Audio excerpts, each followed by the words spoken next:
Hello, 大家好，新年快乐，兔年大吉. As we start this Chinese New Year, I know lots of people are seeking new directions, re-innovating their lives. Today, I want to give you 5 tips that I think have allowed me to help my life be very productive, but also fun and happy. Tip number 1 is something called seek novelty or explore, have an exploring spirit. What do I mean by this? I mean expose yourself to as many new ideas as possible. Now that sounds pretty easy, but how do I do it in practice? Well, what I do is I read, say, a book, or I go to a museum, or I go to a place, and then I just explore. I go down the rabbit hole. Let me give you a recent example. Finally, I'm able to go home this year. My mother suggested that we go to some castle in the United Kingdom. It was from Henry VIII's time. Now, she then recommended me to watch a TV series about one of Henry VIII's advisors, so I watched that. They mentioned something called the Templars. Well, the Templars was an ancient religious order, which I didn't know very much about, so then I read a book on that. And then within that book, I found some stuff about the historical authenticity of the Bible. And so then I read some stuff on that. And of course, the original Bible was written in Greek, so then I started studying some Greek. And then, of course, if you believe it, Jesus himself would have spoken Aramaic, and then I started studying some ancient Aramaic, and then you go back and back. You know, the ancient Judaic kingdoms were conquered by Babylonia, so I started reading about them, and so on and so on and so on and so on. And so you can see that from a very simple starting point, you can broaden your horizons massively. So the point of this is not that you have to study what I study, but it's that everything you read, every place you go, pick up on these small details and keep on pushing. Dig down and down and down, and just let yourself be taken in random directions. You don't need a plan. Just take yourself wherever your interest lies and follow that random path, and you'll be excited and interested about where you end up. My second tip is challenge yourself. There's a common thought that being tired is a bad thing, but I don't think that way. Being tired, I think, is a good thing. It shows that you've grown. It shows that you've pushed yourself.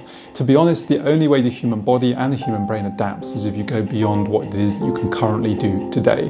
So you should aim, whether it be in work, whether it be in learning, or whether it be in physical activities, to do just 1% more than you did last time.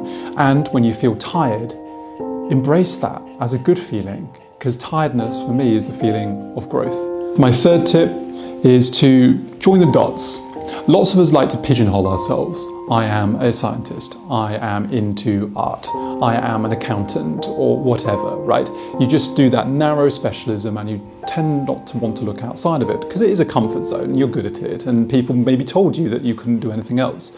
But I vehemently reject this point of view. I think all of us should be Renaissance people or polymaths.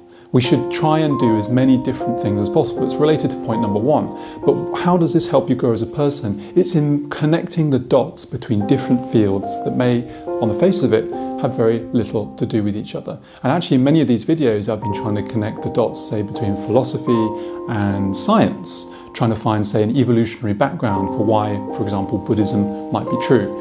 You'll find that when you connect these disparate fields, you can receive more inspiration than if you just study a single line of thought.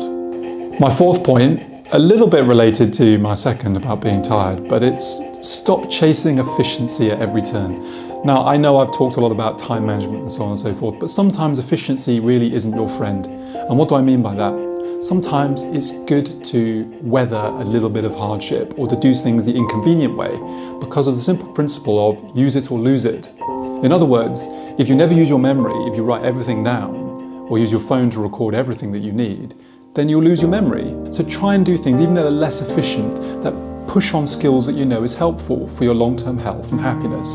Things like what I just said, memory, or I personally walk to work every day, even though it is, of course, much less convenient than taking a car or a train, because A, it helps with an exercise, B, I can do some meditation on the way, and C, it's environmentally friendly. Fifth, talk to more people, and not just people you think you'll get along with or you have the same interests as. You want to meet a diversity of people. Why? Because they can help you with all of the 4 preceding things. They can give you fresh points of view. They can ignite new points of interest. They can help you experience new things. So being exposed to more people and more ideas is a good thing.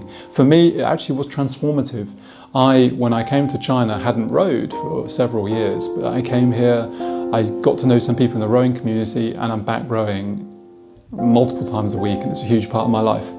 My point is that people will introduce you to new things and can open new avenues and new doors in your life. So try and meet as many new people as possible, including, or perhaps especially those that don't have the same interests or opinions as you. So from me and Max, wishing you a very happy Year of the Rabbit. Max, high five. Good boy.